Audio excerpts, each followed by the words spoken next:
Let's have a small recap. We have seen what is a SQL function, different types of aggregate functions, the numeric functions like count, sum, average, minimum, maximum, and etc. Random functions like rand, mathematical functions like square root, and character functions like concat, lower, upper, etc. The agenda. A scenario with referential data from multiple tables. Introduction to joins, different types of joins, and understanding SQL joins with an example. TSC Bank wants to find the information of its customers who stays in Chennai and Bangalore, and among them who has done more than 5 lakh rupees worth transactions in a month.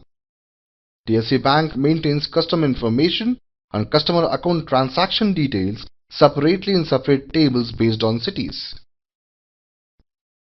When we are discussing about relational databases, the term relation plays a vital role in RDBMS.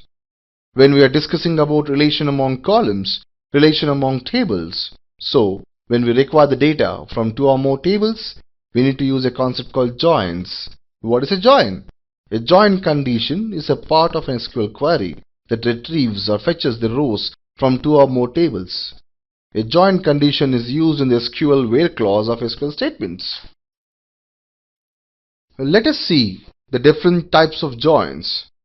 There are basically 5 types of joins. They are: left join, returns all rows from the left table; right join, returns all rows from the right table; full join, returns all rows from both the tables; inner join, returns rows that exist in both the tables; self join, to join the table to itself.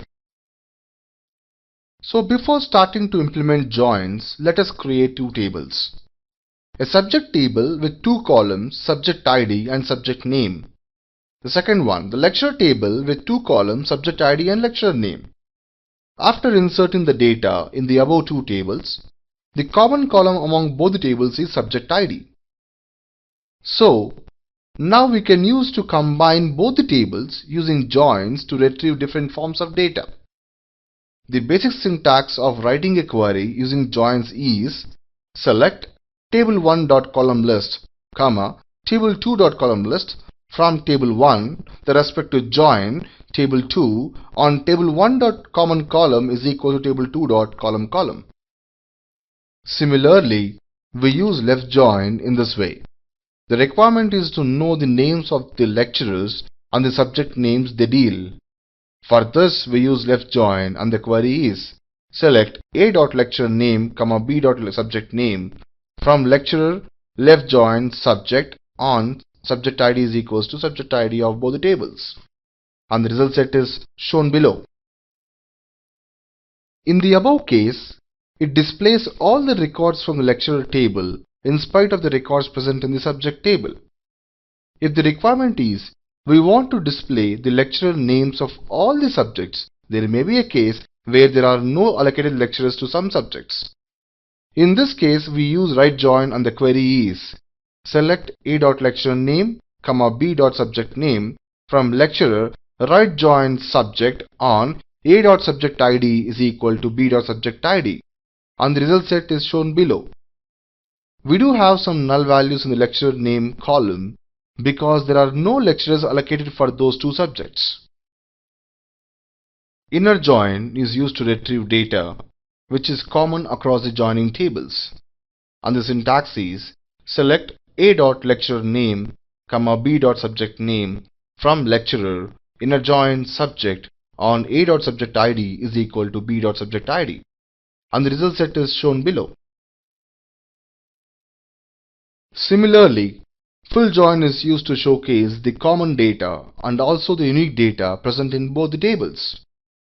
And the query is as follows: select a.lecturer name, b.subject name from lecturer full join subject on a.subject ID is equal to b.subject ID, and the result set is shown below. Let's have a quick and short summary of what we learned in this session. Joins are used to query data from 2 or more tables. We have seen different types of joins like self-join, in which it joins a table to itself; left join, which will return all rows of the left table, right join, which will return all rows of the right table, full join, which will return all rows from both the tables, the last inner join, which will return the common rows from both the tables.